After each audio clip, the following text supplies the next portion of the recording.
How many of you do not have access to the internet every day? Raise your hands. Can you imagine for a minute what it's like to not have internet access for each day of your life, or perhaps any day of your life?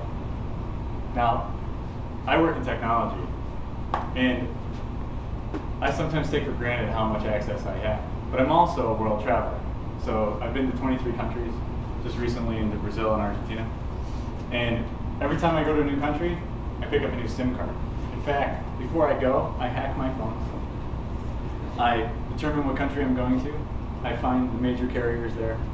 I find all of their network settings for their data, because all I need is data, because all I need is the internet to do my job anywhere in the world.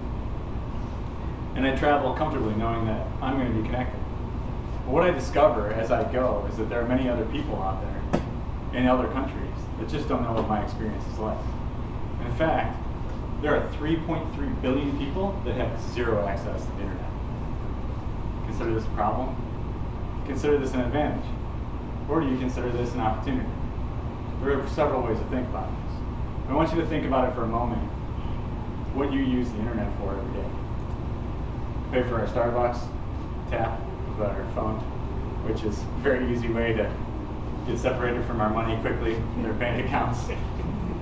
We can access information on traffic, how to get from one place to another, the quickest route, how to avoid accidents. But even simpler, how do you get basic information for your kids, for your business, the ability to even dig a well in your community?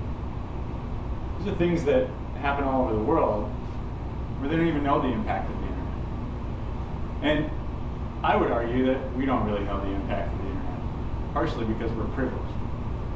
So when you think about these things, and there are great minds thinking about these things, you have to think about what they're doing about it. So you take Google, a huge giant out there, right?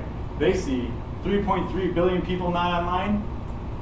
That's 3.3 billion people we could get on Gmail. So why not get them internet access?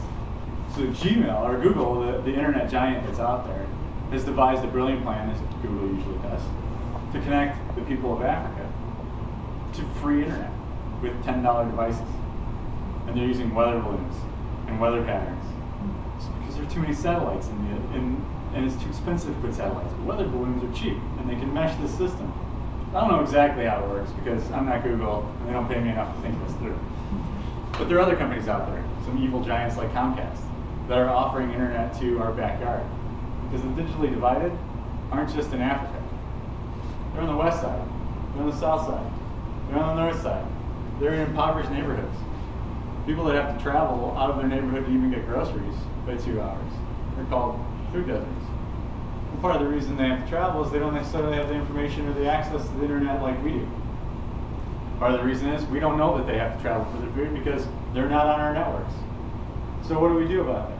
Comcast has actually created a solution. They've taken internet and made it $9.95 for anybody that can prove that they have a child on a the free lunch program that's in the city. Is that good enough? Probably not, but it's a good start, right? There are many, many, many other companies out there looking at the social good to get more people on the internet.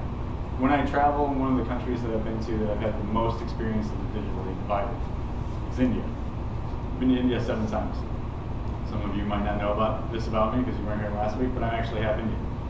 My mom's Irish, which is how you get Italians, apparently, because that's how I look.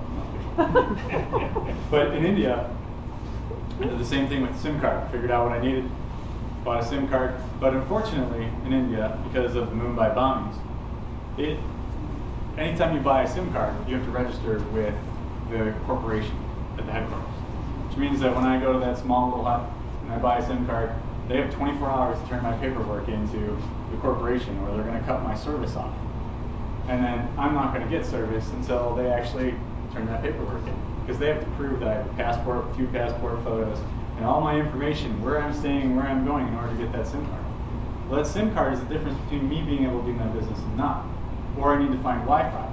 But again, I'm not digitally divided, so I can figure out these conundrums as I travel. The thing about it is, I went to a wedding in India, and I got my SIM card. 24 hours, I lost my service. I was there for 2 weeks. 2 weeks later, the day I was traveling home, my SIM card popped on and said, "Welcome to the network." This is convenient. I thought, this is awesome. But then I thought about it a little bit further and I realized they're digitally divided. They don't even have the fax equipment to get this paperwork in on time. And it's not even on their radar to do it, because all they're doing is selling the SIM card. So this digital divide is something that we need to pay attention to.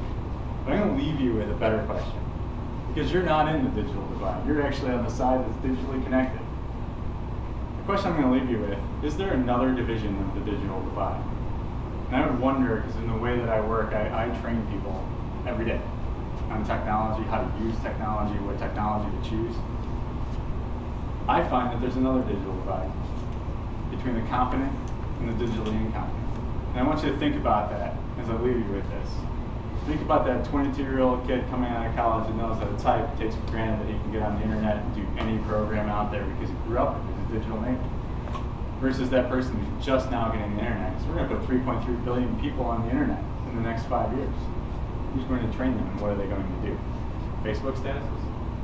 So there's another digital divide. It's those that need to be educated. And there's something that we should do about that.